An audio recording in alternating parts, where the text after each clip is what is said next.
प्रिय दर्शकों, हम आज आपको श्रीमद् भगवत गीता का कोई श्लोक या प्रस्तुत कर पाए उसके लिए क्षमा प्रार्थी हैं। चूंकि प्रत्येक धर्म प्रेमी को दूसरे अध्याय की एवं उत्सुकता रहती है, अतः हम आज से 5 श्लोक प्रतिदिन प्रस्तुत करेंगे ताकि कम से कम वीडियो में आपको सारगर्भित ज्ञान प्राप्त हो तथा रुचिकर लगे। कष्ट के लिए क्षमा। जय श्री कृष्ण। राधे राधे।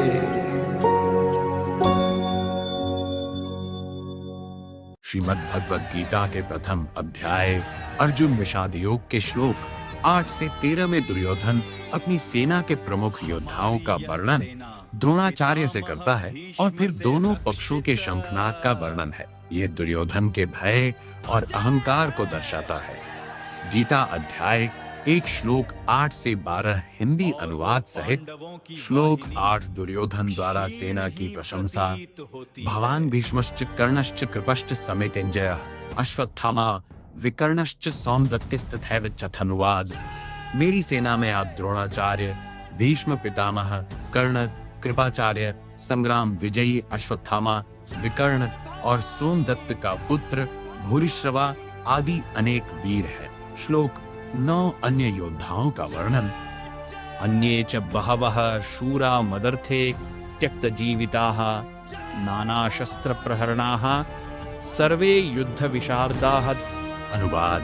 और भी मेरे लिए अपने प्राणों की बाजी लगाने वाले बहुत से शूरवीर हैं जो तरह तरह के हथियारों से लैस है और युद्ध कला में निपुण है।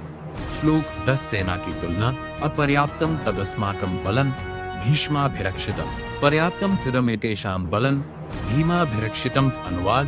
भीष्म पितामह द्वारा संरक्षित हमारी वह सेना अजय अपर्याप्त है, जबकि भीम द्वारा संरक्षित इन लोगों पांडवों की सेना जीतने में आसान पर्याप्त है।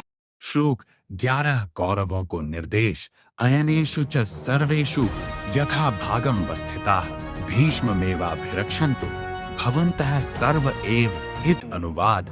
इसलिए आप सभी मोर्चों पर अपनी अपनी जगह स्थित रहते हुए सब ओर से भीष्म पितामह की ही रक्षा करें। श्लोक 12 भीष्म का शंखनाद। तस्य संजनयन हर्षम कुरु वृद्धः पितामहः सिंहनादम विनद्योच्चैः शंखम दध्मौ प्रतापवान। अनुवाद। इसके बाद कुरुवंश के सबसे वृद्ध और प्रतापी पितामह भीष्म ने दुर्योधन के हर्ष को बढ़ाते हुए सिंह की तरह गरज कर अपना शंख जोर से बजाया। हिंदी में सार। श्लोक 8 दुर्योधन अपने पक्ष के महान योद्धाओं जैसे द्रोणाचार्य, कर्णा का परिचय देता है और अपनी सेना की शक्ति दिखाता है। श्लोक 9 वह बताता है कि उसकी सेना में अनेक वीर हैं जो उसके लिए प्राण तक देने को तैयार है और हर प्रकार के युद्ध कौशल में निपुण है। श्लोक 10 दुर्योधन अपनी सेना को भीष्म के कारण अजेय मानता है, जबकि पांडवों की सेना को कमजोर समझता है। ये उसका भ्रम और अंदर का भय भी दर्शाता है। श्लोक 11 वह सभी योद्धाओं को आदेश देता है कि वे हर दिशा से भीष्म की रक्षा करें। श्लोक 12 भीष्म शंख बजाकर युद्ध की शुरुआत का संकेत देते हैं, जिससे पूरी सेना में जोश भर जाता है। Verse 8 Duryodhana praises the army. In my army you Dronacharya, Bhishma Pitama, Karna, Kripacharya, battle victory, Ashwatthama, Vikarna, and Somdat's son, Bhurishrava, etc. are many brave men. Verse 9 description of other warriors. And there are many brave men who have risked their lives for me, who are armed with various types of weapons and are skilled in the art of war. Verse 10 comparison to the army. That army of ours protected by Bhishma Pitama is invincible, inadequate, whereas the army of these people Pandavas protected by Bhima is easy, inadequate to conquer. Verse 11 instructions to the Kauravas. Therefore you, being situated at your respective places on all fronts, protect Bhishma Pitama from all sides. Verse 12 Bhishma blows the conch. After this, Bhishma, the oldest and most glorious patriarch of the Kuru dynasty, roared like a lion and blew his conch loudly increasing Duryodhana's joy. Shlok 9. He highlights that many brave fighters are ready to sacrifice their lives and are skilled in all kinds of warfare.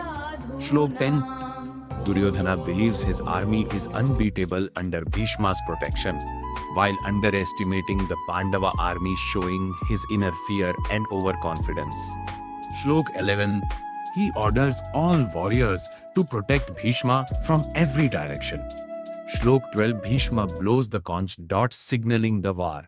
अगर आप भी श्रीमद् भगवद गीता का संपूर्ण ज्ञान पाना चाहते हैं तो अभी इस चैनल को सब्सक्राइब करें, वीडियो को लाइक करें, अपने विचार कमेंट में जरूर बताएं और इस ज्ञान को अपने दोस्तों और परिवार के साथ शेयर करें। आइए मिलकर गीता के अमूल्य ज्ञान को हर घर तक पहुंचाएं। जय श्री कृष्ण। राधे राधे।